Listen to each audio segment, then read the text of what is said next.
Bom, boa noite a todos. Desde já agradeço essa participação de todos vocês. Isso para nós é muito bom. Convívio que nós temos quase que semanalmente, sempre trazendo um palestrante que, além de ser interessante, a palestra é muito oportuna, né? Enfim, esse grupo chamado Amigos, que são amigos que se encontram antes, se encontravam presencialmente, agora se encontram virtualmente, e que a melhor característica desse grupo, melhor dito, né, eu acho que foi identificado hoje pelo Pedro Simão. Tive que fazer uma conversa com ele por outro assunto, né, e no final eu perguntei, olha, você participou da Amigos, enfim, como palestrante, como também ouvinte, né? E o Pedro Simão disse, olha, uma característica que eu vejo no grupo de vocês é que, como vocês são técnicos, vocês não brigam. Eu disse, exatamente isso é que nos fortalece, o fato de a gente poder conviver com diferenças, mas saber sempre absorvê-las, né, e permanecer unidos, reunidos, pelo menos 2 vezes por semana, né, que não é pouca coisa. Então, essa é a Amicus. Sobre nosso convidado, a nossa palestra de hoje, né, o título da palestra é a flexibilização do licenciamento ambiental no Brasil. Né? Isso tem a ver com a aprovação na Câmara dos Deputados do PL 3729, esse é o número, né, de 2004. Enfim, houve uma aprovação, houve um substitutivo, né, e foi agora encaminhado para o Senado. Então, quero dizer que é de muita relevância para nós que trabalhamos durante algum tempo, no meu caso, pouco tempo, na questão do meio ambiente, mas grande parte do grupo trabalhou há muito tempo nesta área. Né? Então, isso se confirma, né, o nosso interesse em conhecer um pouco da interpretação desta lei, né? Enfim, e conhecendo, talvez a gente possa permitir-nos discuti-la, né, e talvez até colaborar e melhorá-la. Né? E como palestrante, não poderia ser melhor o nosso convidado que o Gustavo Trindade. Né? O Gustavo Trindade, advogado, formado pela Faculdade de Direito da Universidade Federal de Santa Maria em 91, né? E é professor convidado de cursos de especialização, de vários cursos de especialização em direito ambiental, tanto na URSS como na Unicinos, no IDC, na Fundação Escola do Ministério Público Estadual, também na Escola do Ministério Federal, enfim, né, tem aí uma atividade docente bastante importante, né, bastante relevante. Né. Participou da CONSEMA, participou do CONAMA, foi consultor de direito ambiental da PNUD, do BIRD, do Banco Mundial, da KfW, que é a agência de fomento alemã. Enfim, tem uma trajetória aí bastante consolidada nessa área ambiental. Né? Colaborou na elaboração de vários projetos de leis, né? Entre eles aquele que deu origem à Política Nacional de Resíduos Sólidos, que é a Lei 12.305, 2010, se não me engano, esse é o número. Né? Enfim, isso é um breve currículo do nosso amigo Gustavo, né? E queira ele sentir-se na casa dos amigos, né? Enfim, esteja muito a gosto, né? Enfim, que agora nós vamos, obviamente, apreciar aquilo que tu irás expor. Né? Só para 2 avisos que são importantes. Que durante a palestra todos permaneçam com seus microfones desligados para não haver nenhum tipo de interferência, né? E depois da palestra, caso queiram fazer alguma pergunta, algum questionamento, fazer uso da palavra, pode usar tanto o levanta-mão, que está na barra inferior aqui do Google Meet, né? Ou então pedir para fazer a inscrição pelo chat, ok? Então é isso. Gustavo, por favor, queira começar Flávio, a tua palestra. muito obrigado pelas palavras. Eu queria agradecer o convite, agradecer especialmente o Dr. Paulo Regis por me convidar para participar desse tão seleto grupo, e queria dizer que dentre das coisas que muito me honra na minha vida profissional foi poder ter, dentre outros órgãos ambientais, ter trabalhado na FEPAM. Então, grande parte do que eu aprendi em direito ambiental se deve ao Dr. Paulo Regis, ao Dr. Paulo de la Rocha, com que eu pude trabalhar junto na consultoria jurídica da FEPAM, e também várias dos ensinamentos do Mário, do Mauro, e de todos os outros com que eu pude trabalhar na FEPAM, e é uma honra poder conversar com você sobre o que se chama da Lei Geral do Licenciamento Ambiental. Vocês estão me escutando bem? Sim, perfeitamente. Então, vamos lá. Então, eu vou fazer uma fala de 20 minutos, no máximo, para a gente debater. Então, nós tivemos no dia 12 de maio, agora, a aprovação pela Câmara dos Deputados do projeto de lei 3729, que começou a tramitar ainda no ano de 2004, ainda de um projeto do deputado Luciano Zica, que buscava trazer algumas regulamentações do licenciamento ambiental, tratando ainda naquele ano, basicamente, de uma regulamentação do estudo prévio de impacto ambiental do EARIM. Esse processo ele vai tramitando desde 2004, recebendo uma série de emendas e substitutivos, quando, a partir de 2015, ele passa a ser denominado de Lei Geral de Licenciamento Ambiental. Ele assume esse nome, como ele foi aprovado recentemente pela Câmara dos Deputados, e se diz, então, que buscaria ser um regramento geral, tratando das regras para o licenciamento ambiental das atividades potencialmente poluidoras aqui no nosso país. Então, ele foi recentemente aprovado, esse substitutivo do deputado Nery Geller. Ele basicamente teve como principal alteração do substitutivo anterior, que era do deputado Kim Kataguiri. O substitutivo anterior, junto com as regras do licenciamento ambiental, ainda tratava no projeto de lei da avaliação ambiental estratégica. Nesse novo substitutivo aprovado, se retirou todos os temas, todos os dispositivos que tratavam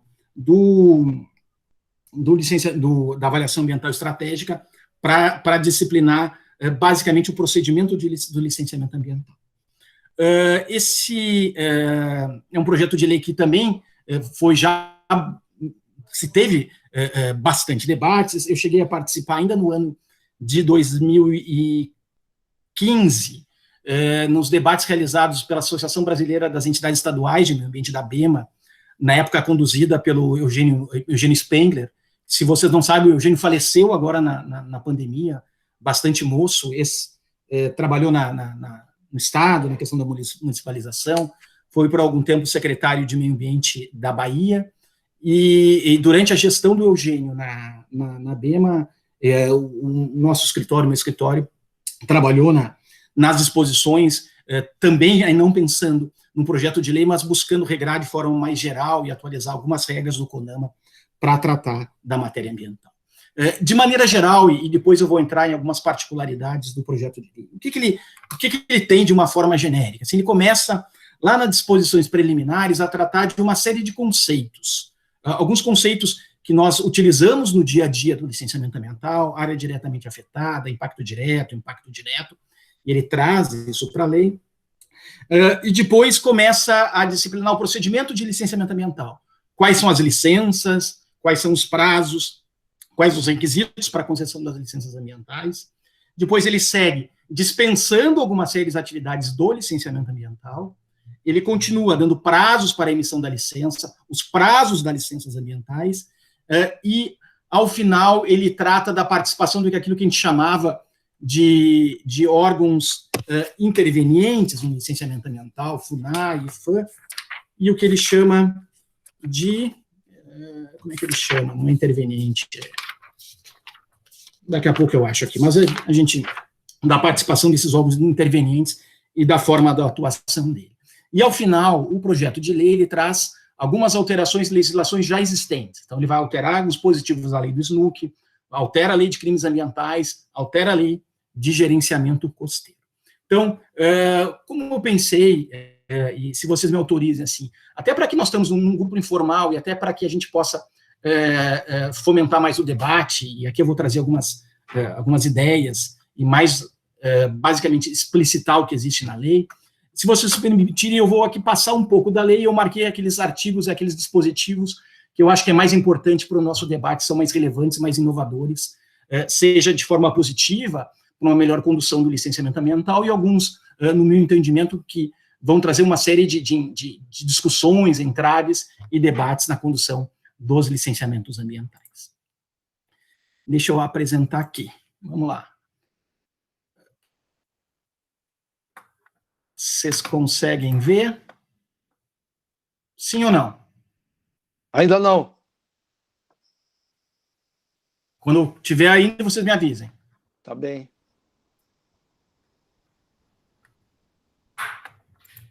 Agora vai dar.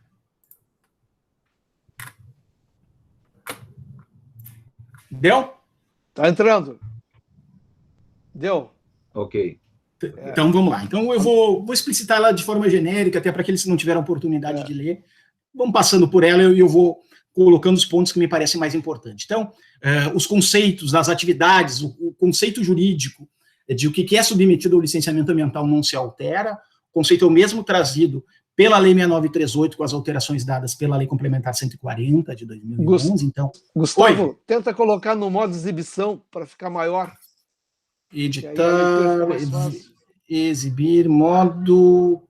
É tela cheia? Sim, tela cheia. Melhorou ou piorou? Não, agora piorou. Então, estava em tela cheia. Vamos lá. Aí. Tá bem. Então, o conceito de licenciamento, a definição de licenciamento ambiental não se altera, e essa lei seria uma norma geral que deveria ser utilizada, deverá ser utilizada pela União, pelos estados, pelos municípios, na condução do licenciamento ambiental. Depois eu vou ter algumas diretrizes para a condução do licenciamento ambiental, que é a sustentabilidade, a participação pública, a transparência, a eficácia, a eficiência e a efetividade das medidas. E aí eu vou ter uma lista bastante extensa de conceitos: licenciamento ambiental, autoridade licenciadora, autoridade envolvida, que é aquilo que nós chamamos hoje de intervenientes, condicionantes ambientais, e aqui é uma novidade que a gente vai ter mais à frente, são uma série de possibilidades de participação social no licenciamento ambiental, além das audiências públicas, que são presenciais ou virtuais, que devem se dar nos processos de licenciamento ambiental com IARIMA. Eu tenho ainda a possibilidade de consulta pública, reunião participativa e tomadas de subsídio. Essa é uma novidade também expressada na lei, que me parece uma novidade interessante. Interessante, em determinados casos, até infactível, como a própria lei dispõe.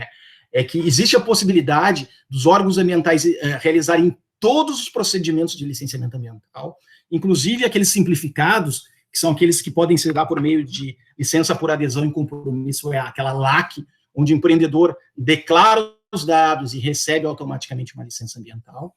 Mas a lei, de forma genérica, ela diz que qualquer procedimento de licenciamento ambiental pode ser submetido a uma consulta pública, uma reunião participativa ou tomada de subsídios técnicos. Depois eu vou ter uma série de definições que normalmente eram trazidas por instruções normativas, termos de referência dos órgãos ambientais, que é o conceito de impacto direto, indireto, área diretamente afetada, área de estudo. E aí depois eu vou ter uma série de conceitos para estudos ambientais. Aqui também é uma novidade trazida na lei. Eu vou ter o estudo de impacto ambiental, o EARIMA, que tem previsão condicional para as atividades de significativo impacto ambiental, e depois eu vou ter uma série de outros estudos ambientais, PBA, PCA, relatório de controle ambiental, RCA, relatório de caracterização de empreendimento, para licenciamento, outras modalidades de licenciamento ambiental que não é EARIMA.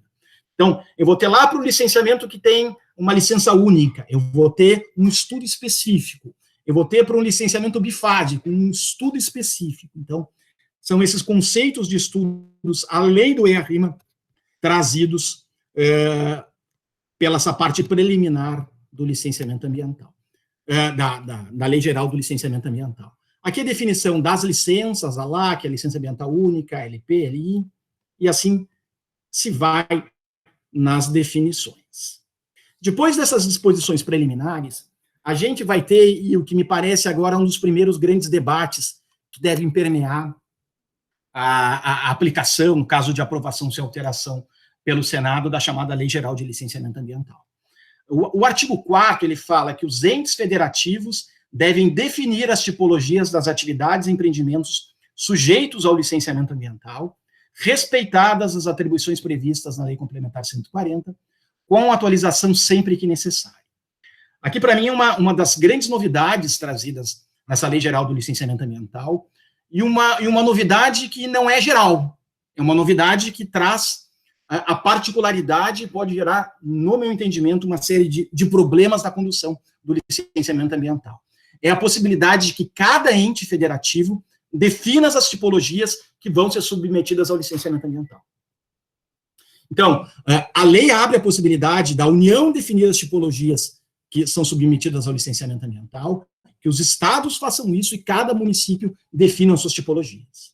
Hoje, nós temos uma listagem das atividades submetidas ao licenciamento ambiental reguladas lá pela Resolução 237, uma listagem mínima, pelo anexo, acho que 8, da Lei 6938, que foi atualizada lá em 2001, e ainda temos aqui no Estado uma resolução 372 do CONSEMA, que vai definir quais são as atividades submetidas ao licenciamento ambiental e quais, dentre essas atividades, o licenciamento ambiental cabe ao município.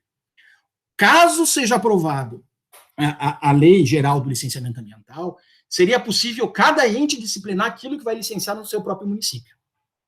Então, esse me parece um dos pontos que mais controvérsia vai gerar essa lei. É cada ente federativo definir as atividades que serão licenciadas no seu município. Outra coisa que a gente nota no projeto de lei aprovado pela Câmara dos Deputados é um enfraquecimento completo dos conselhos. Eu não tenho qualquer atribuição para o CONAMA, na Lei Geral de Licenciamento Ambiental, como não tenho qualquer atribuição para os conselhos estaduais ou municipais. O que a gente tem é o ente federado fazer a definição. Então, acho, no meu entendimento, esse será, caso aprovado, sem alteração, um grande ponto de conflito. Estado define que uma atividade é licenciável, o município dispensa de licenciamento. Como trabalhar com essa forma que deve ser cooperada de um CISNAMA, com os entes de forma independente estabelecerem as tipologias das atividades que serão submetidas ao licenciamento ambiental. Esse me parece um dos pontos mais relevantes e mais complicados de aplicação desse projeto de lei. E mais, até que sejam definidas as tipologias pelos entes federativos, cabe à autoridade licenciadora adotar a normativação em vigor. Então, até a definição dessas tipologias vai ser aplicada a legislação em vigor. O artigo 5º, ele trata e narra todas as licenças possíveis, indo além daquelas licenças trifásicas que eram tratadas lá na resolução CONAMA 237, de 97, e no decreto 29974, lá de 90.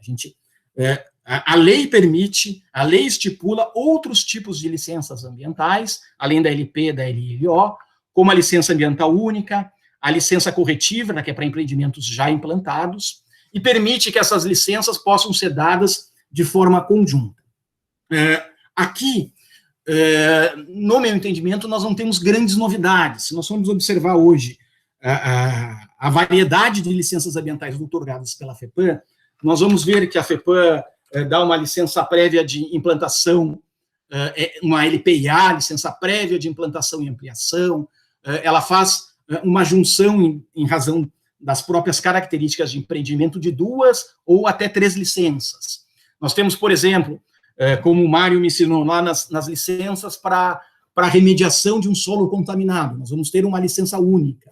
Então, boa parte dessas tipologias, dessa diversidade de licenças ambientais, já eram regulados pelos órgãos ambientais, já eram tratados pelo CONAMA também, uma série de resoluções que tratavam licenciamentos específicos, seja para reforma agrária, seja para empreendimentos de saneamento, que estipulavam regras específicas e a junção de determinadas licenças. Isso é tratado, isso é trazido aqui, com a estipulação dos quais os estudos devem ser realizados para cada uma dessas licenças. Qual que é a novidade? Não sei se a gente ainda pode chamar de novidade. É que a lei federal traz a possibilidade da emissão de uma licença por adesão e compromisso.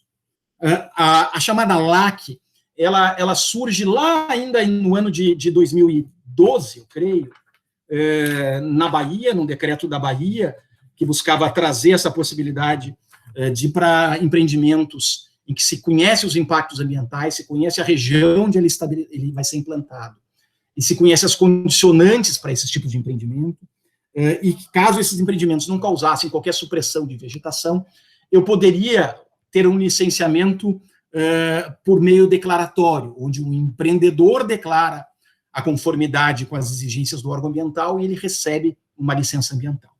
Hoje a LAC, ela já é disciplinada em cerca de 10 estados da federação, a Bahia, Santa Catarina, Rio de Janeiro, Paraná, Goiás, e o próprio Rio Grande do Sul, quando da aprovação do novo Código Estadual de Meio Ambiente, já previu a existência da licença por adesão em compromisso, mas ainda não regulamentou, e essa regulamentação aqui no Estado deve se dar por meio do CONSEMA, quais as atividades podem ser submetidas à LAC.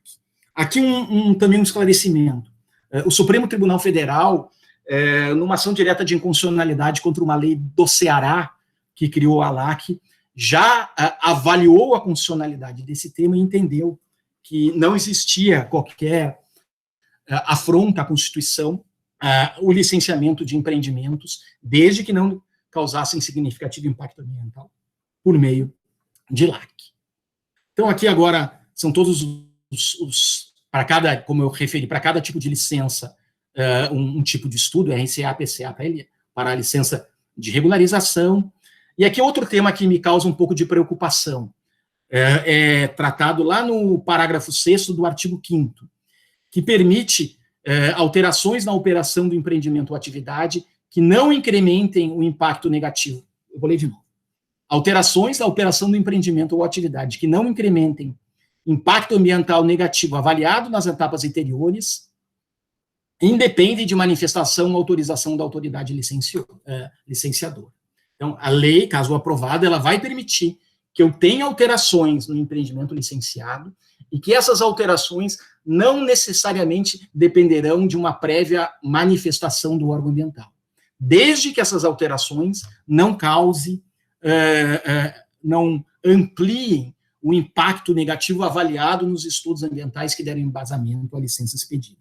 Isso me parece um tema também que a gente deve pensar melhor, da possibilidade e da capacidade, inclusive, incapacidade de implementação. As licenças, caso aprovado o projeto de lei, também vão ter prazos ampliados, a LP vai de 3 a 6 anos, a LI vai de 3 a 6 anos, e a licença única, a licença ambiental de operação, elas podem chegar de 5 a 10 anos, caso aprovado esse projeto de lei. E ainda, ele permite a renovação automática das licenças ambientais por igual período, sem a necessidade de avaliação do órgão ambiental, desde que o empreendedor declare que não alterou as características e o porte da atividade, que obedece à legislação ambiental e tenha cumprido as condicionantes. Então, nós podemos ter licenças, todos os tipos de licença ambiental renovadas automaticamente. Eu acho que já desde 2018, se não me engano, aqui a gente já tem no Estado, e aí a possibilidade e aí o Rafael vai me ajudar, a possibilidade de renovação automática das licenças de operação. Aqui permite a renovação automática de todas as licenças ambientais. Outro ponto importante que traz essa lei é a isenção, é a dispensa de licenciamento ambiental. O artigo 8º diz que não estão sujeitos a licenciamento ambiental as atividades de caráter militar, que me parece que já existia, inclusive, essa disposição na Lei Complementar 140, e acho que até na 237. Aquelas atividades de porte insignificante, então, o ente federativo pode declarar atividades de porte insignificante, que não precisam de licenciamento ambiental, e outras que não se incluam nos empreendimentos sujeitos a licenciamento ambiental, disciplinados por cada ente federativo, como visto lá no artigo 4º, parágrafo 1º. Também dependem de licenciamento ambiental obras de intervenções emergenciais, obras urgentes, serviços públicos de distribuição de energia, e uma novidade aqui, bastante grande, todos os sistemas e as estações de tratamento de água, mesmo as aduções de esgoto, etc., independeriam de licenciamento ambiental. A manutenção e melhoramento de infraestrutura e instalações pré-existentes em faixa de domínio e servidão, incluindo dragagem, dependeria, e algumas outras atividades de menor porte também não necessitariam de licenciamento ambiental. O artigo 9º segue isentando outras atividades de licenciamento ambiental, desde que cumprido alguns requisitos. O artigo 8º não traz nenhum requisito, ele já isenta. O 9º, ele coloca algumas atividades mais ligadas ao setor rural, isentas de licenciamento, desde que cumpram alguns requisitos, como a regularização junto ao CAR da reserva legal e das áreas de preservação permanente. Então, estariam dispensados de licenciamento ambiental os cultivos de interesse agrícola, temporária, semiperenes ou perenes, a pecuária extensiva ou semi-extensiva, a pecuária intensiva de pequeno porte, a pesquisa agropecuária, tudo isso estaria isento de, não sujeito ao licenciamento ambiental, desde que cumprido alguns dos requisitos trazidos nesse artigo 9º. Aqui, esse é um debate que eu acho interessante, é um debate que tem sido feito em alguns estados. Se nós buscarmos hoje o Rio Grande do Sul, ele licencia basicamente um tipo de atividade agrícola que é a silvicultura. Outras atividades agrícolas, como a soja, como a própria pecuária, não são submetidas ao licenciamento ambiental. E o debate que se tem, o debate que eu abro por que eu licencio a silvicultura e não licencio a soja? Então, eu devo dar tratamento diferenciado às atividades agrícolas ou devo dar um tratamento unificado? Será que elas devem ser submetidas ao licenciamento ambiental, a implantação de cada uma dessas atividades, ou basta o que se chama, começou lá no Mato Grosso, acho que a Silvia Marcos vai lembrar do tal do SLAPR, que era o licenciamento ambiental da propriedade rural. O que importa era a propriedade rural respeitar as regras ambientais, ter APP, ter reserva legal, ter todos os cuidados, e o que licenciaria era a propriedade. E também deveria ser licenciada, e isso aqui, nós temos essa demanda aqui no Estado hoje, é ser licenciada a conversão para o uso do solo. Mas depois de convertido, não seria mais necessário autorização, uma licença ambiental específica para um plantio de cada atividade. É importante registrar que esse projeto de lei ele não dispensa nem as autorizações para supressão de vegetação, nem as outorgas para uso do solo. Bom, aqui mais adiante, ele vai tratando das condicionantes, dos impactos, assegura a publicidade. Que mais? Aqui ele vai tratar dos procedimentos, como é o procedimento ordinário, vai regrando prazos e trata, e aqui é outro tema que eu acho que é interessante para debate, ele diz assim, não será exigido IARIMA quando a autoridade considerar que a atividade ou empreendimento não é potencialmente causadora de significativa degradação do meio ambiente. Vocês vão ler isso dizendo, perfeito, não tem dúvida. O que acontece? Acontece que nós não vamos mais ter na legislação federal uma regra disciplinando quais são as atividades que podem causar significativo impacto ambiental. De acordo com as regras trazidas pelo PL, seria cada ente federativo que iria disciplinar quais as atividades devem ser submetidas ao IARIMA. Então, aquele rol de atividades que nós tínhamos na resolução 0186 do CONAMA deixariam de existir e caberia ao Estado, à União e ao município disciplinarem quais empreendimentos seriam submetidos ao IARIMA. O que eu acho muito ruim.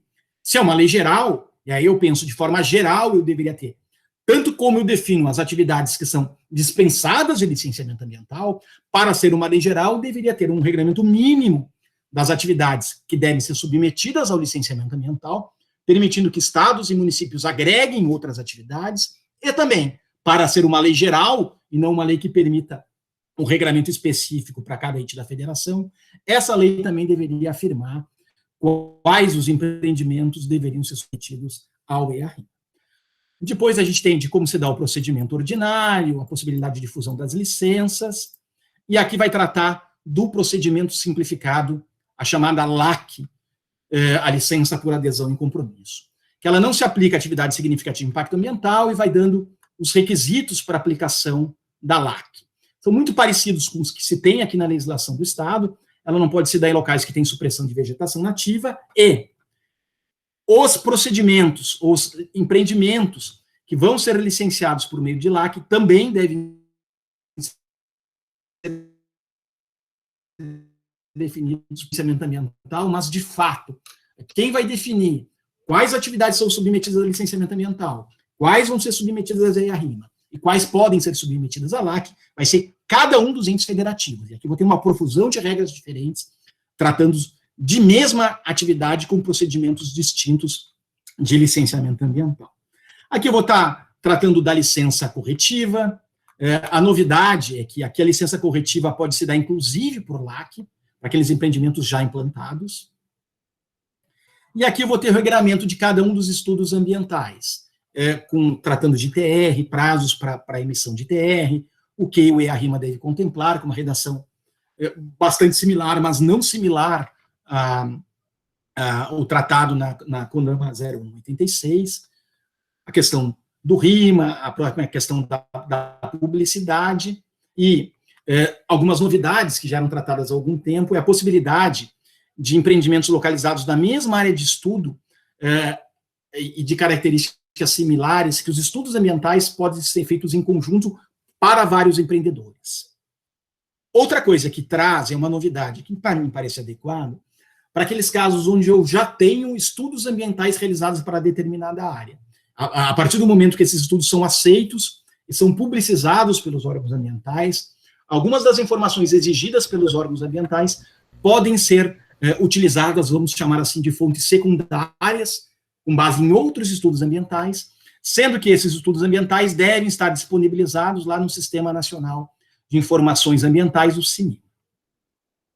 Já finalizando, eu sei que já estou passando do meu tempo, aqui vai tratar das regras da participação pública, que pode se dar de 4 formas: consulta pública, subsídios técnicos, reunião participativa e audiência pública, e ele define como isso se dá em cada um dos processos.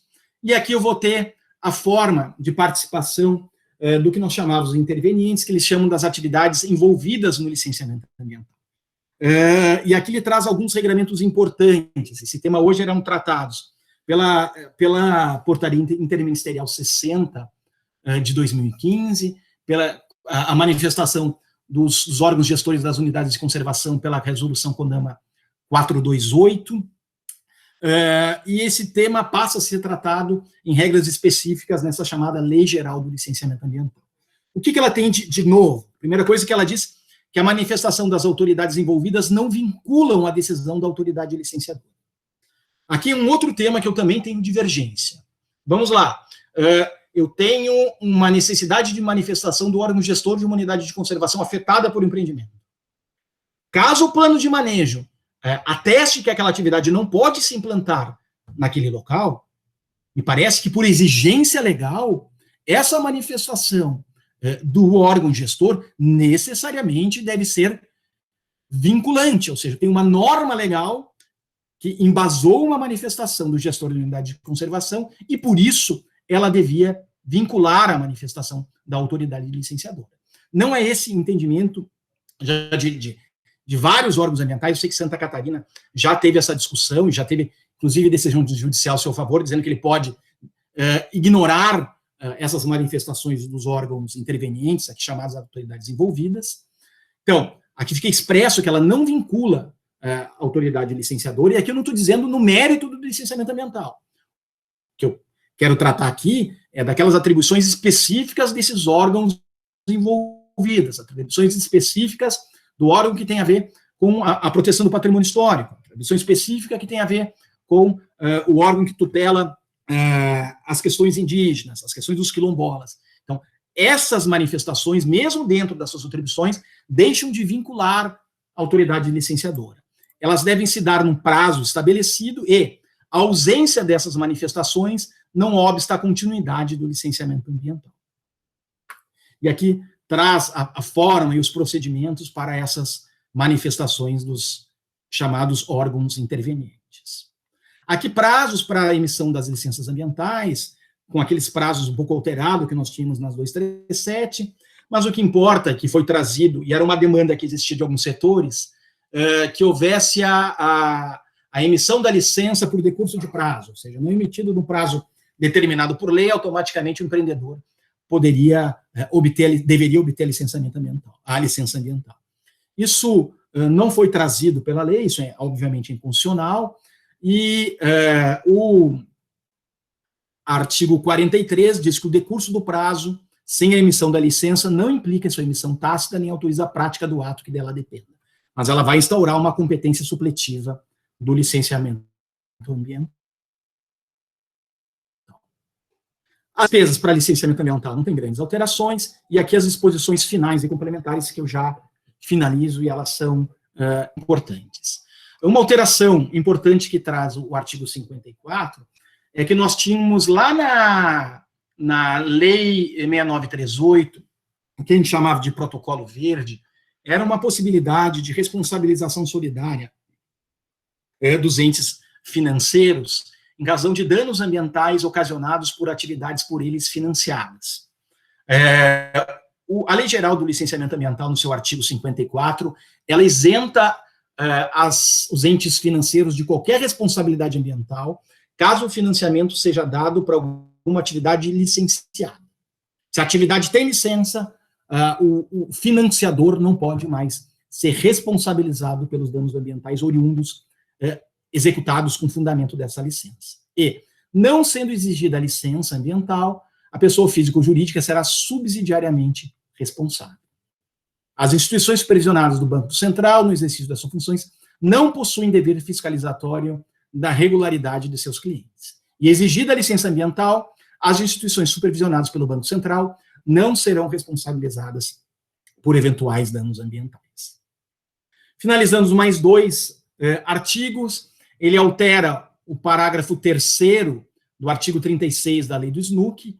O parágrafo 3º diz assim: quando o órgão ambiental, quando o empreendimento afetar a unidade de conservação, a redação atual é assim: o licenciamento ambiental só poderá ser emitido após a autorização do órgão gestor da unidade de conservação, e a unidade afetada, mesmo não pertencente ao grupo de proteção integral, deverá ser uma das beneficiadas. Eles retiram a necessidade de autorização do órgão gestor. Então, não há mais essa obrigatoriedade, especialmente se o órgão não cumprir seu prazo, e ainda pode, segundo a própria estipulação dessa lei, que o órgão licenciador não considere a manifestação do órgão responsável pela unidade de conservação.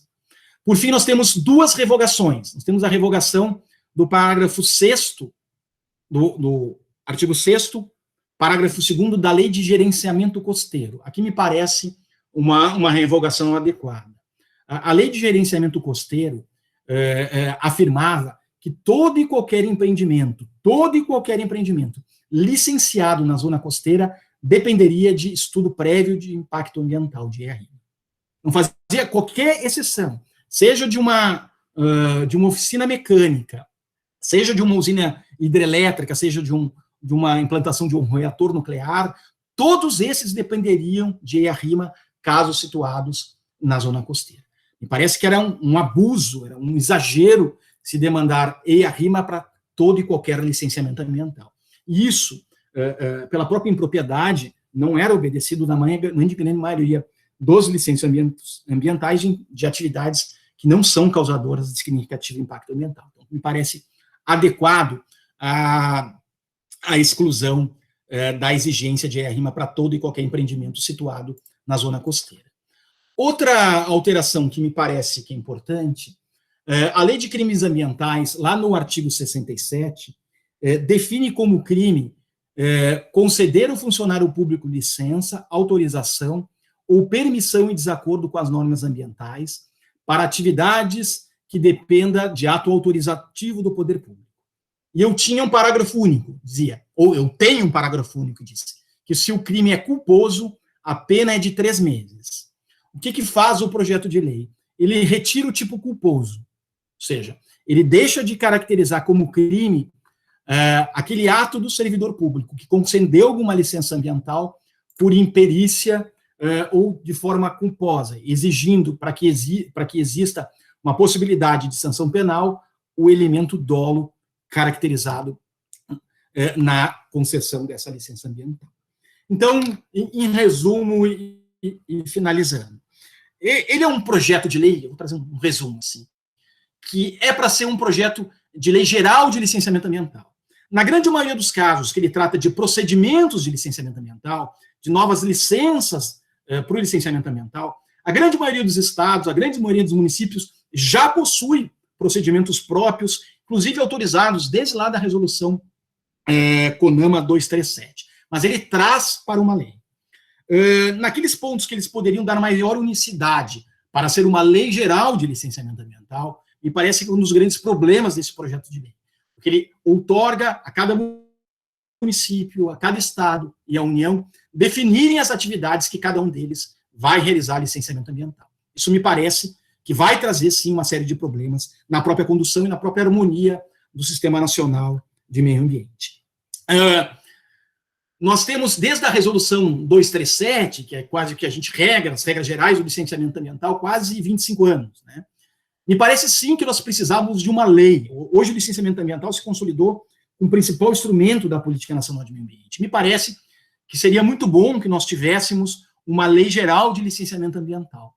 Mas a lei que está trazendo para a gente hoje, me parece que ela avança muito pouco, né? O que a gente tem de procedimento estabelecido é muito já regrado pelos estados, e me parece que seja pelas isenções, por essa possibilidade de cada estado e cada município disciplinar o que vai licenciar, disciplinar o que vai ter EIA, disciplinar o que vai ter LAC, eu posso ter uma grande desestruturação e desarmonia no Sistema Nacional de Meio Ambiente. Era isso, falei mais do que devia, mas fico à disposição de vocês. Gustavo, foi ótimo, esclarecedor, enfim, estavas bem limitado em relação ao tempo, é uma lei relativamente extensa e com vários aspectos, né, que deviam ser detalhados, discutidos, mas eu quero dizer que foi muito ilustrativa e enfim, uma boa apresentação, né? E já tenho Mauro escrito, só queria dizer que realmente essa iniciativa do projeto de lei de trazer uma lei mais atualizada, mais modernizante, enfim, ela é necessária, né? E tem aspectos bastante interessantes. Uma delas é essa questão dos conceitos. Eu acho que ela traz mais clareza, né, quando você tem um processo de licenciamento, tanto para o licenciador como para o empreendedor, né? O fato de muitas vezes não ter claro essas definições tornava tudo isso muito ao sabor, né, de quem licenciava, né? Acredito que é um ponto bastante positivo que tu colocasses. Agora, essa lei realmente ela foca em duas áreas que eu creio que ela prioriza, né, que são exatamente aquelas do artigo 8º e do artigo 9º, que é onde não é necessário, isenta, né, do licenciamento, que é a atividade de infraestrutura, né, porque, enfim, o governo pensa em fazer uma aceleração na implantação dessas novas infraestruturas para dar competitividade. Então, ali estão aeroportos, portos, estradas, parte de infraestrutura de eletricidade e saneamento, né? E a outra é a atividade rural. Eu acho que infraestrutura e rural são as duas atividades que a lei busca resguardar, proteger e talvez sair das amarras, entre aspas, de um possível licenciamento, né? Tanto que, quando falasses, né, que os estados e municípios eles teriam as condições de disciplinar esses procedimentos licenciatórios, eu quero dizer que ela ressalva.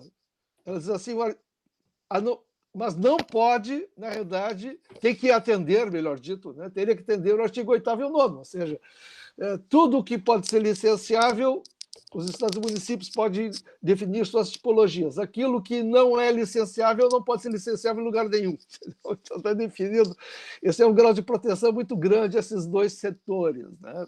Enfim, não vou entrar mais assim em detalhes, né?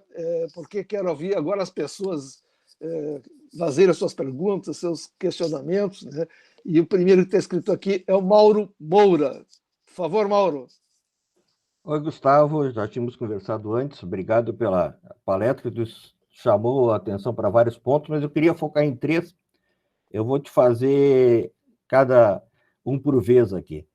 O PL 3729, no artigo 1º, ele fala que as disposições dessa lei aplicam-se ao licenciamento ambiental realizado perante os Estados, enfim, a União, observadas as atribuições estabelecidas na Lei Complementar 140, ou seja, ele já inicia o artigo 1º dizendo que as atribuições são a da Lei Complementar 140, e lá está dito quais são as atribuições de licenciamento da União, ali lista do Estado e do município, ou seja, aqui no Rio Grande do Sul, nós, através do Consima, regramos isso, né? Então, discordo um pouco do que tu falou, porque essa Lei Complementar 140 me parece que é de hierarquia superior a essa lei ordinária, né?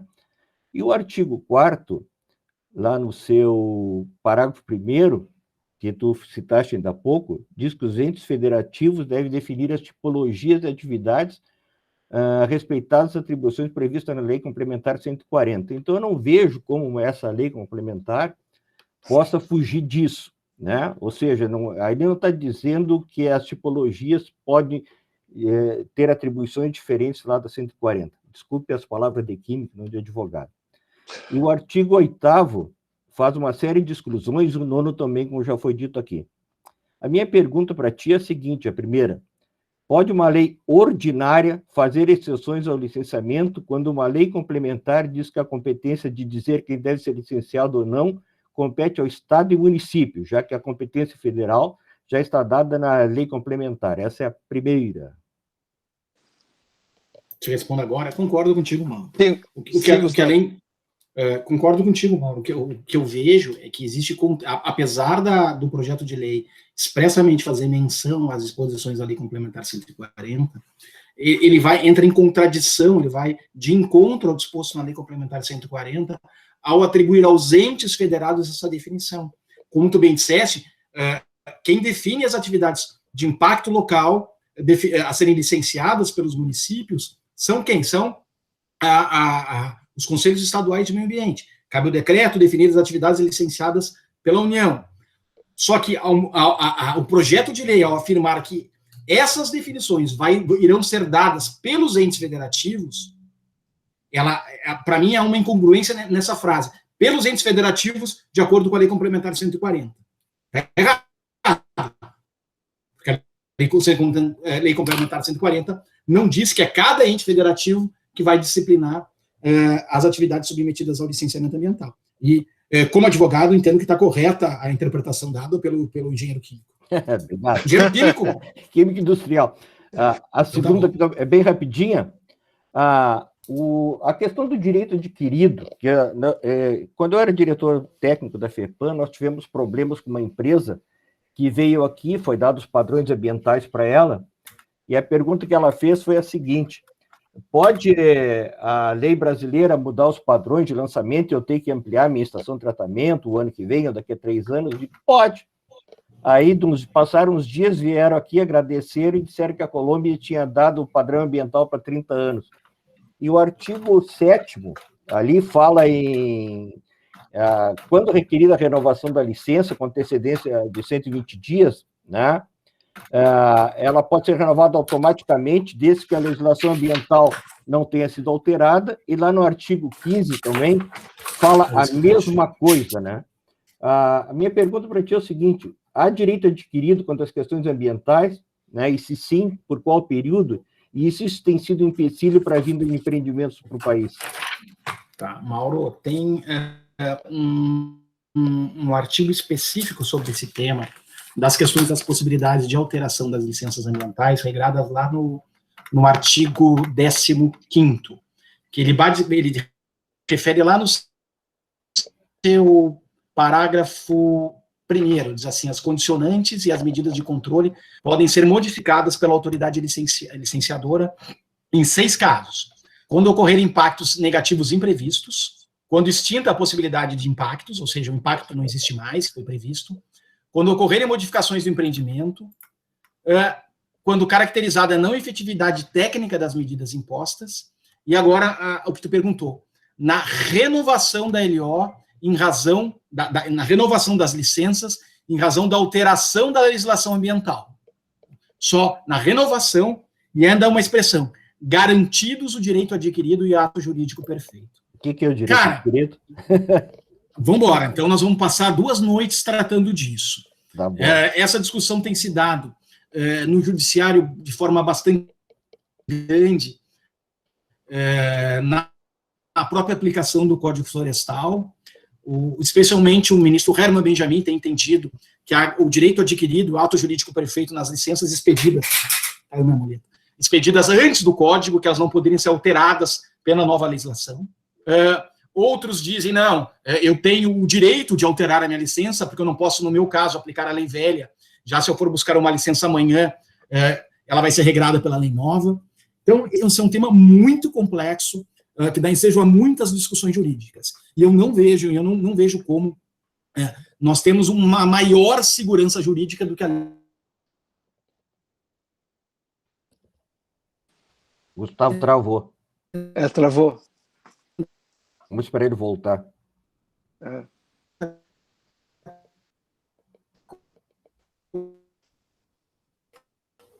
Para ver o tamanho da insegurança jurídica, né? Até o palestrante foi tirado do ar. Foi tirado do ar, né? Deve estar com problema de internet. Também. A última pergunta que eu quero fazer para ele diz respeito a uma coisa que eu achei muito grave na... Não, mas faça a pergunta quando ele retornar, senão... Sim. Eu queria fazer uma outra consideração enquanto Aproveita. ele não retorna, que é a seguinte: óbvio que a licença ambiental hoje é o instrumento mais importante do ponto de vista da preservação ambiental, né, da política ambiental. E no Brasil se confunde muito a lei com a política, né? Saneamento, então, a lei é a política, né? Quando que não, a lei não é a política, não é apenas a lei. E neste PL, né, o que tem é assim, você libera setores da licença, você facilita o processo licenciatório, enfim, tudo isso são questões importantes, né? Mas se você começa a trazer restrições ao instrumento de comando e controle, que é a licença, você tem que ampliar a participação de outros instrumentos, entre eles a da qualidade ambiental. E eu não vejo ali obrigações explícitas de você fazer o monitoramento. Enfim, o Gustavo retornou. Então você abre mão da licença, que é possível fazê-la, mas desde que se consiga fazer o acompanhamento da qualidade ambiental. Ou seja, se você não vai fazer o licenciamento para estações de tratamento de esgoto, você tem que monitorar o rio, entendeu? Você tem que monitorar as emissões, você não pode deixar isso no Bangu, né? E essas exigências têm até monitoramento, enfim, eu dei uma lida muito rápida na lei, mas não tem uma disposição que diga, olha, caso as licenças, enfim, elas sejam facilitadas, né, o poder delas seja reduzido, aumenta a responsabilidade caso haja algum problema ambiental. Né, enfim, até gostaria de voltar a esse assunto depois, porque eu acho muito interessante isso. Deixa eu fazer a última pergunta para o Gustavo, eu gostaria de voltar a esse assunto teu aí depois. Gustavo, eu achei uma coisa muito grave, o artigo 16, eu vou ler. O licenciamento ambiental independe da emissão de certidão de uso, parcelamento e ocupação do solo urbano emitida pelos municípios bem como de autorizações e outorgas de órgãos não integrantes do CISNAMA, sem prejuízo, etc, etc. Minha pergunta para ti, esse artigo está permitindo ao Estado e à União passar por cima do município e desconsiderar plano diretor que são exigidos por leis federais? Eu achei muito grave isso, ou não entendi. Não, esse tema, ele já vem sendo, inclusive, eu sei que alguns estados já estão licenciando dessa forma, com fundamento naquilo que eles chamam da Lei de Liberdade Econômica. Aqui há um dispositivo na Lei de Liberdade Econômica muito similar a esse colocado aqui, que me parece que existe de forma equivocada, ou seja, cabe ao município regrar e disciplinar o uso e ocupação do solo. De que me vale eu apresentar e despender o trabalho dos órgãos ambientais, quando eu já tenho uma vedação, por exemplo, indústria numa área residencial de determinado município. Então, o que se tem a ver, o que se tem que cuidar, é que muitas vezes se utilizava das regras de lei de uso e ocupação do solo para regrar ou exacerbando as atribuições dos entes locais. Por exemplo, regras estipulando limites sonoros, me lembro aqui para ferrovias, ou alguns casos que interferem em serviços públicos federais. Então, os tribunais têm dito que os municípios não poderiam interferir em concessões, em serviços, em atribuições federais. E, por isso, em alguns casos, relativizam regras locais. Mas me parece, sim, me parece que é adequado que continue se observando a atribuição de regramento de uso e ocupação local do solo urbano pelos municípios. Ok. Daniela, tu estavas inscrita ali, levantaste a mão, retirastes? Oi, me escutam? Sim, perfeitamente. Na verdade, Flávio, é que eu tirei a mão porque o tema que tu estava abordando, eu acho que tem toda a afinidade com a minha preocupação a respeito. Eu não estou falando como técnica, eu estou falando como jornalista, mas a impressão que eu fiquei, por exemplo, em relação à licença por adesão e compromisso, é que a gente está pressupondo que o empreendedor, seja ele da esfera pública, ou seja, alguma iniciativa, quer dizer, o empreendedor privado ou alguma iniciativa pública, ele vai agir com responsabilidade, mas é sabido que nem todos os empreendedores agem de boa fé e com responsabilidade. Então, fecha muito com essa preocupação que você estava mostrando aí, né, de como tem que se aumentar a fiscalização do outro lado se tu vais liberar ou facilitar a dita obra, né? Eu não sei se eu consegui me expressar, mas nesse sentido me causou uma preocupação aqui. O que você acha, Gustavo? O que tem se debatido a respeito desse tema? Assim, o que é uma das justificativas daqueles que defendem a licença ambiental por adesão e compromisso? É que os órgãos ambientais, tradicionalmente, perdiam muito tempo analisando processos, analisando papel, e tinham pouca efetividade na verificação dos cumprimentos das licenças ambientais. Então, que a grande parte do esforço se dava na análise da emissão da licença prévia, mas não tinha uma capacidade instalada dos órgãos ambientais de fato verificar a efetividade e o cumprimento das regras pelos empreendedores. E é um pouco nesse sentido que é o discurso daqueles que defendem a LAC. É um pouco de reversão, né? O empreendedor deve assumir maiores responsabilidades, mas para que os órgãos ambientais tenham maior capacidade de fiscalização. E se tu me perguntares, eu sou advogado e trabalho para vários empreendedores.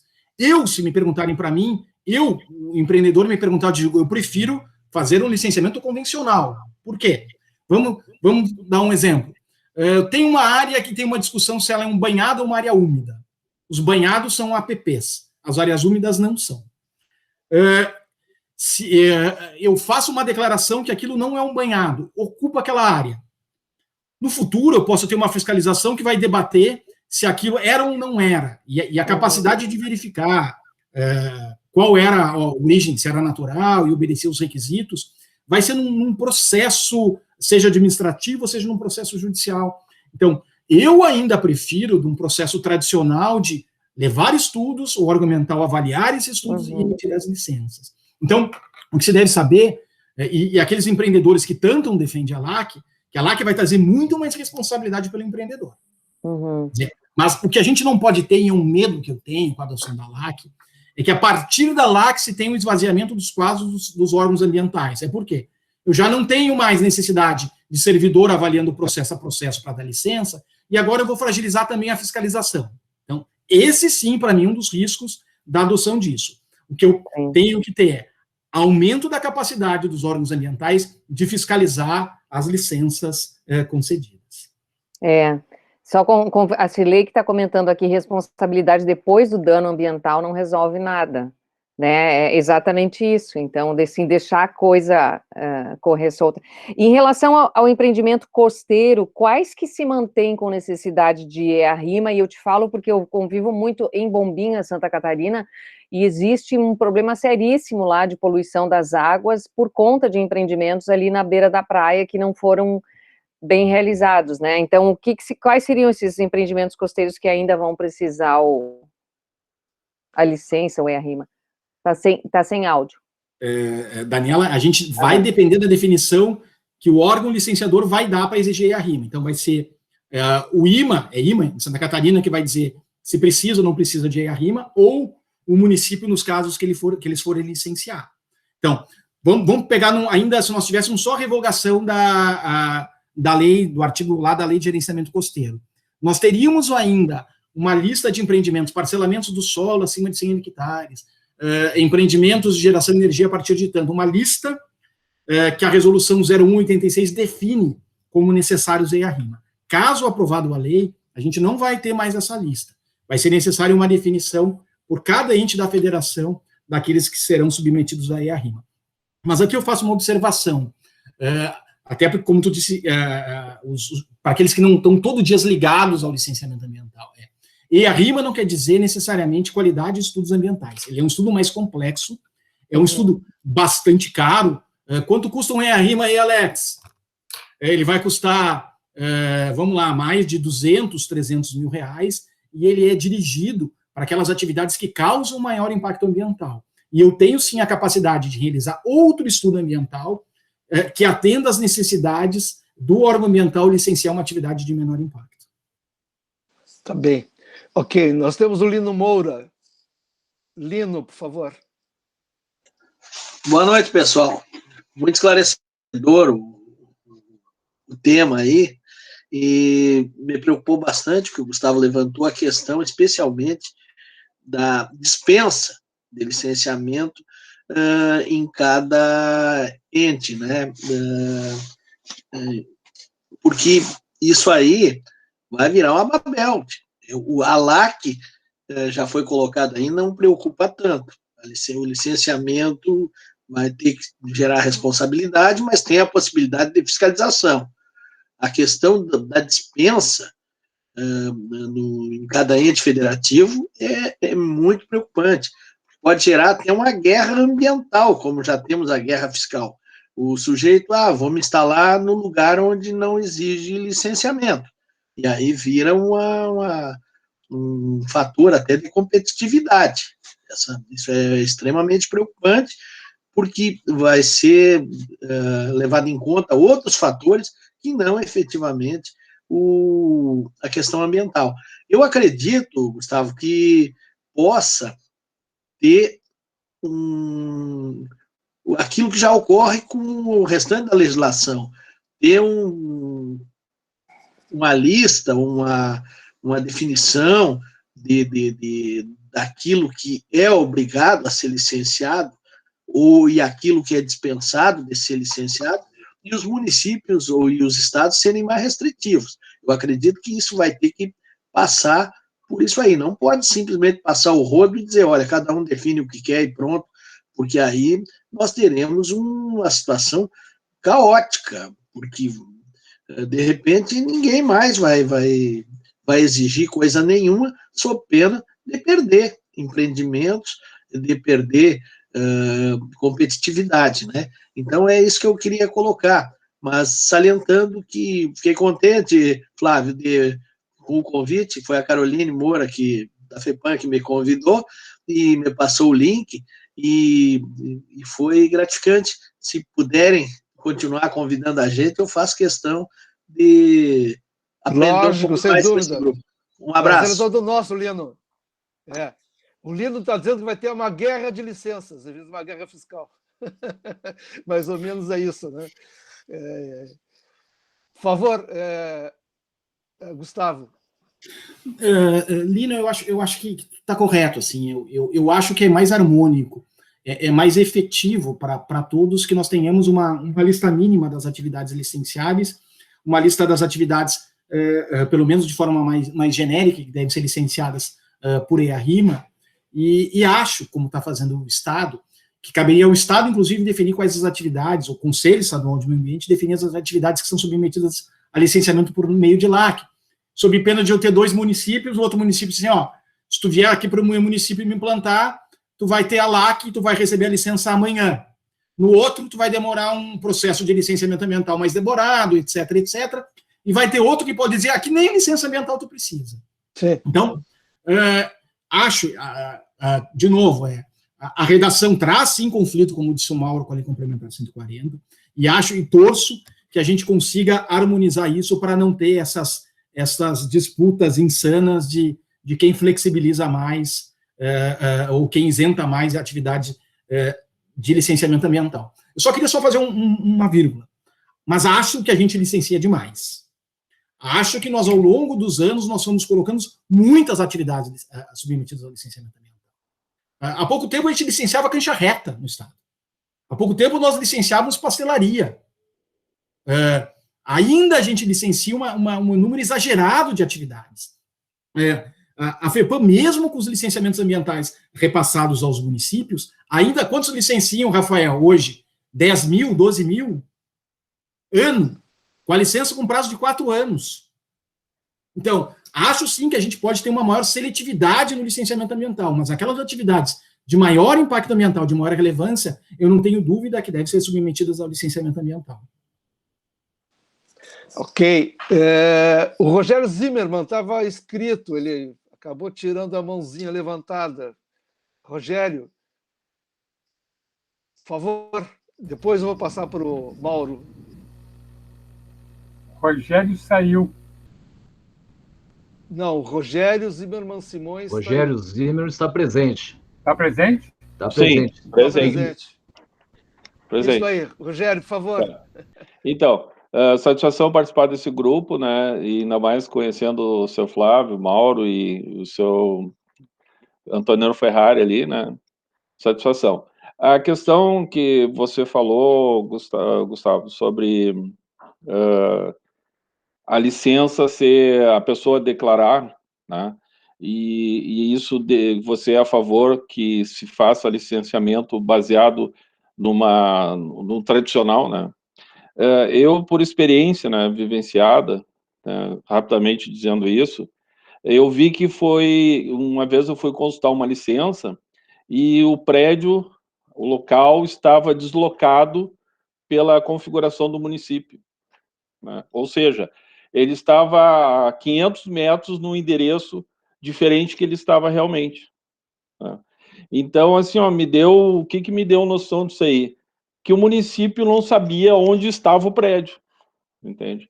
Então, com tanta tecnologia disponível, né, digital, satélite, enfim, naquela questão que o amigo aí falou sobre banhado ou não, né, onde também tem um ambiente que eu trabalho, há uma questão de licenciamentos também, né, e envolve também essa questão ser banhado ou não ser banhado, descarregar o quê? Chega ao ponto que onde quer fazer o trabalho, não é licenciado, está esperando há anos para ser licenciado, e ao lado, aonde não é a maior panaceia, né, destruindo a natureza completamente com outras atividades, né? Eu acho que o licenciamento ambiental feito por declaração, ele poupa, né, uma série de trâmites, mas assim, quem licencia tem que saber qual o ambiente que ele é responsável por fazer o licenciamento, né? Ele tem que saber que ali na Zona Norte, ali, por exemplo, na beira da Freeway, aquilo ali é uma várzea, né? Mais conhecido comumente como banhado, que aquilo ali inunda, certo? E o que a pessoa vai fazer ali de atividade que vai provavelmente causar um impacto ambiental, ou seja, interferir na natureza, enfim, entendeu? E o órgão tem que saber disso. E aí é muito fácil daí eu dizer, eu vou fazer tal coisa lá, bom, nesse lugar aqui, o que ele vai fazer pode. Pastelaria, tá, mas daí assim, se um cara inventa de abrir uma pastelaria aqui na minha rua, só tem casa. E aí o que ele vai fazer? Para ele abrir uma pastelaria na minha rua, tem um índice de ocupação, né, predial, a recuo, que a carta aquela da prefeitura libera, aonde está o esgoto, enfim. Então, assim, para te ter uma pastelaria ali na rua do Rogério, né, tu vai ter que ter um eliminador de odor, certo? Porque na Avenida Nonoai tinha uma churrascaria que fazia frango, ele tinha filtro, tinha tudo, e quando o negócio bombava no verão, né, era aquele cheiro de churrasco em todo o bairro, entendeu? Então, a questão ambiental, para mim, ela é muito importante, né, no sentido de que o que é a questão, eu vejo, a minha leitura, e o meu andar até o Presser conhece, né, das nossas interjeições profissionais, né, que o falar em ambiental é preservar o que existe, e a licença é não deixar que as pessoas destruam. Por exemplo, no ambiente profissional, eu tirei na SMAN aqui em Porto Alegre, aí tinha um riacho que cortava o terreno, a área, e aí nós estávamos proibidos de construir do eixo para lá a medida X lá. Mas em comparação lindeira ao prédio, corria um esgoto a céu aberto, entendeu? Então, assim, essas distorções é que eu vejo que não pode acontecer. A lei, eu achei muito a sua apresentação ali, o que, vamos dizer, foi apresentado, que deu para ver ali, muito boa. Mas esse entrave, essa demora que, vamos dizer, que gera concorrência, que nem falou, né? De eu ir para ali, para Santa Catarina, por exemplo, né, que nem aconteceu várias empresas aqui, né, que vão. Aí sim, aí que eu vejo que quanto mais rápido for, quanto mais ligeiro for, o cara não pensa duas vezes. Não sei. Tá bem, Rogério. Gustavo, oi. Só para dizer, doutor Flávio Rogério, assim, eu acho que em alguns casos a gente pode sim utilizar a LAC. Eu acho que nós temos casos, como tu disseste, atividades de baixo impacto ambiental, que eu tenho conhecimento do ambiente onde ela se vai localizar, tenho conhecimento das medidas, eu acho como adequada. Eu vou trazer, por exemplo, já do Wilson ali, uma colocação de poço de gasolina.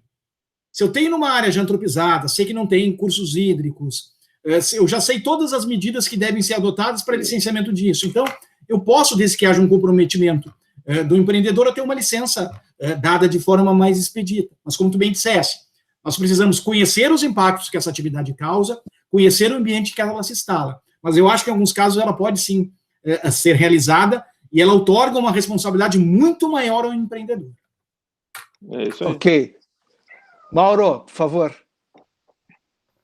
Bom, em primeiro lugar, só comentar uma coisa, eu não vejo nenhum problema com relação à guerra fiscal de licença ambiental entre os estados, porque as coisas importantes, vamos pegar uma empresa de celulose, uma fábrica uma metalúrgica, ou qualquer coisa desse nível que gere emprego e renda, não vai ser dispensado por ninguém por da licença ambiental. Porque o Ministério Público ia barrar na hora essa questão. Ninguém vai instalar um empreendimento que dê guerra de licenciamento sem licença. Eu não vejo esse problema. E a LAC eu também não vejo problema, que é para empreendimentos de baixo impacto. Mas eu queria comentar um pouquinho a questão que o Presser trouxe, porque assim, a lei está, para mim, ilegalmente, porque a Lei 140 não permite, dispensando de licenciamento ambiental várias atividades, né? Quer dizer, hoje a gente não sabe o que o Supremo vai dizer, né? Mas, por exemplo, pegar a estação de tratamento de esgoto que o Presser falou. Ele está dispensado do licenciamento ambiental. Qual é o padrão de lançamento que ele vai efetuar? Uma unidade recebedora de embalagem de agrotóxico. Qual é os cuidados com piso, com recolhimento de líquidos? É que vai tratar esses líquidos? Quer dizer, não tem sentido essa dispensa, né? E o licenciamento ambiental, infelizmente, no Rio Grande do Sul, e eu acho que no Brasil todo, ele está completamente desapegado da qualidade ambiental. Não se conhece a qualidade ambiental, vamos falar dos recursos hídricos, por exemplo, né? Ou seja, o padrão de lançamento que eu estou dando para uma estação de tratamento lá em Caxias é suficiente para resolver o problema de qualidade naquele rio? Se o rio estiver piorando ou melhorando, eu posso ser mais ou menos restritivo na aplicação dos padrões? Isso está se descuidando completamente, né? Se nós tivéssemos um controle de qualidade, vamos ficar só nos rios, nós poderíamos saber, olha, as licenças que nós estamos dando para a região de Caxias não está resolvendo, tem muito cromo, tem muito cianeto na água, tem alguma coisa errada, né? Então, assim, essas coisas não podem ser descasadas. E eu não estou entendendo como é que essa lei complementar está dispensando de licenciamento coisas importantes. Era isso. Também, Mauro, só para... Eu li assim muito rapidamente a lei, e na questão das estações de tratamento de esgoto, é que existia uma sobreposição, vamos dizer assim, de autorizações, que era a outorga e a licença. E eu vi que a lei retirou a licença e botou tudo na outorga, como se a outorga, tanto para a captação como para o lançamento do recurso hídrico, ela tem que satisfazer condições que são dadas, obviamente, pelo CONAMA, por outras. Então, há uma dispensa de um, mas há, vamos dizer assim, a necessidade desses parâmetros serem colocados quanto da outorga, né? Enfim, Gustavo, por favor, temos mais o Valtemir aqui, e aí nós vamos ter que encerrar. Não, Flávio, assim, eu acho que para essas atividades, aí nós vamos... o que não me dispensa, Mauro, é o descumprimento dos padrões. A dispensa de licenciamento ambiental daqueles empreendimentos não para lançamento, e nem, como disse o Dr. Prester, das outorgas necessárias para captação ou para lançamento. A questão é, quem vai aferir e aonde vão ser aferidos esses padrões? Né? Então, esse ponto é que isso se dava pelos órgãos ambientais por meio do licenciamento ambiental. Com a isenção, a discussão é quem vai aferir e como vai ser aferido, em que momento, a qualidade desses padrões. Eu acho que essa questão principal, Gustavo, eu acho que tu matou a pau, assim, a preocupação é essa. Você pode dispensar licenças? Pode, desde que você contraponha outros instrumentos de controle ambiental. Porque não pode ficar sem, na realidade, nenhum tipo de controle, né?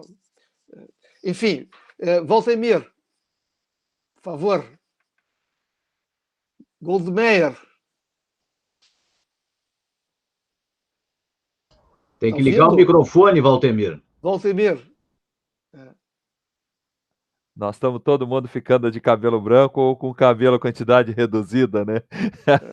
Isso que é o legal de tudo isso que eu estou assistindo. Basta somar esse nosso público aqui, vai dar uma quantidade de algumas centenas de anos, né? Então, mas o legal é que tem muita experiência acumulada.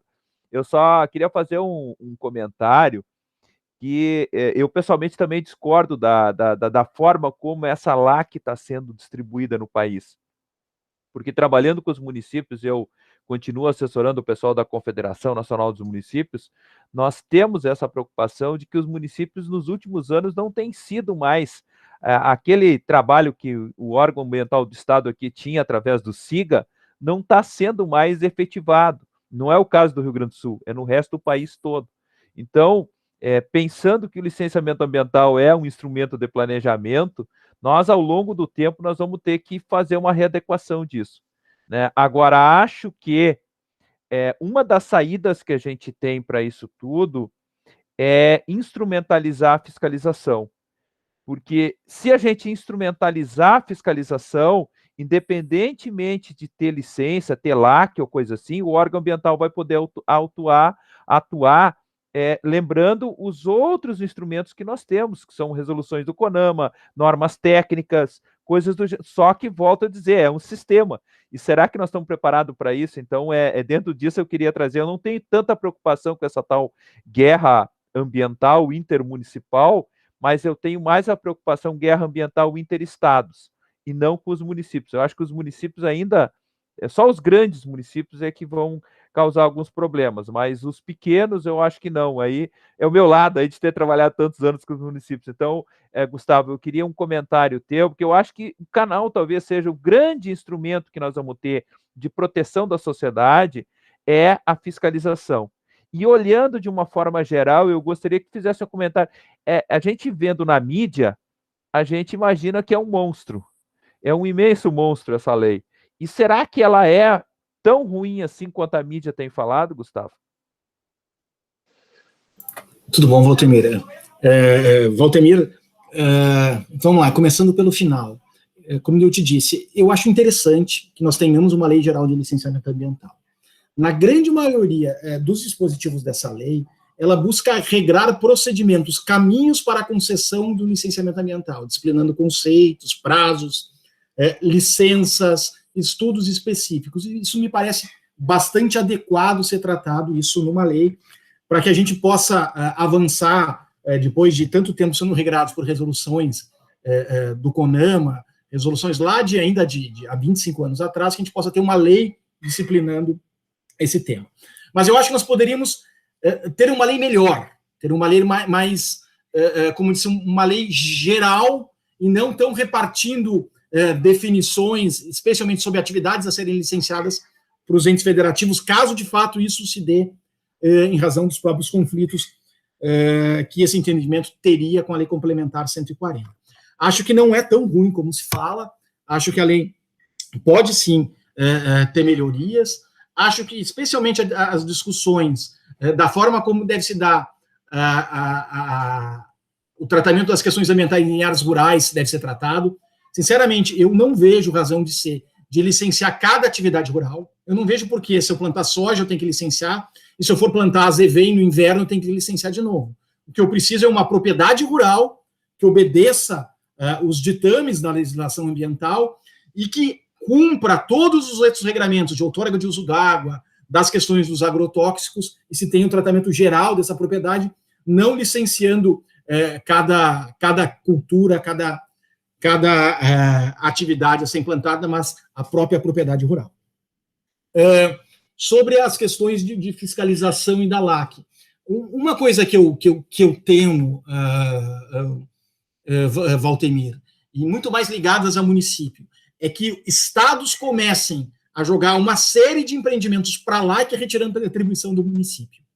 Quer dizer, vamos nós controlar tudo. Como nós não precisamos mais avaliar, tira isso do município, isso aqui fica com a gente, e a partir disso se começa, para esses que nós retiramos do município, expedir licenças por adesão e compromisso. Isso é um risco que eu vejo, especialmente porque mesmo passados lá 25 anos da CONAMA 237, mesmo passados mais de 20 anos do grande trabalho feito pelo Paulo Regis, pelo Mauro, por todos que trabalharam lá em 98 com a 05 do CONSEMA, definindo o que era impacto local, ainda tem estados que são, e ministérios públicos que são avessos ao licenciamento ambiental municipal. Exemplo de São Paulo. E tem outros estados que, em vez de passarem licenças para os municípios fazer, tem uma grande gama de empreendimentos que são dispensados de licenciamento ambiental, como é o caso de Minas Gerais. Então, essa forma mais harmônica de desenho, de qual é o papel dos estados, qual é o papel dos municípios, que eu temo que também possa começar a existir alterações com uma implementação desmedida da LAC. Mas eu também acho que, com fiscalização adequada, com mantendo a capacidade de fiscalização e utilização de todas as ferramentas que nós temos hoje, remotas, sensoriamento, tudo isso, nós temos capacidade efetiva de fiscalizar essas atividades. Gustavo, desculpe uma coisa. A 140 é bastante clara com relação a que empreendimentos de impacto local são licenciados pelo município. Ou a lei não vale mais nesse país, ou seja, o CONSEMA não pode trazer para a FEPAM licenciamento de padaria em Porto Alegre. Mas o que eu posso fazer, Mauro, é o CONSEMA mudar a 372 e dizer que agora é tudo da FEPAM. Mas padaria em impacto local não pode? Não tem mais lei nesse país? Mas se o CONSEMA, quem define o que é impacto local é o CONSEMA, se o CONSEMA disser que padaria é impacto local, não é mais impacto local, regional. E aí pode ter os malucos que querem dizer, nós queremos taxa, queremos receber mais pelo licenciamento ambiental, nós queremos outros pensamentos nessa forma. E aqui nós temos consolidado esse papel do CONSEMA. o que a gente não tem em outros estados da federação. Eu espero que empreendedor internacional não ouça a nossa live, porque ele não vai vir para cá. Tá bem, gente, nós temos que finalizar, né? E eu me aventuro aqui a fazer uma proposta. Esse projeto de lei ele começou a tramitar no Senado, né? Mas acredito eu que nem relator ainda tem definido, né? Já tem uma audiência pública marcada, né? Mas, enfim, vai tramitar e um pouco mais adiante a gente vai tomar conhecimento da posição dos senadores, né? Através das emendas, através, enfim, do processo legislativo, né? E o que eu estou propondo é porque, óbvio, né? O assunto é largo e o tempo é estreito. Então, quem sabe a gente retoma logo lá na frente, se o Gustavo, obviamente, topar, aceitar fazer isso, né? A gente promover um outro debate já com as questões postas pelo Senado, para que se atualize essa discussão, porque acredito que o Senado vai fazer algumas alterações, né? Pelas manifestações que eu vi hoje, entendeu? Na página do Senado, né? Já tem assim várias propostas de alteração, né? Através de emendas de senadores, né?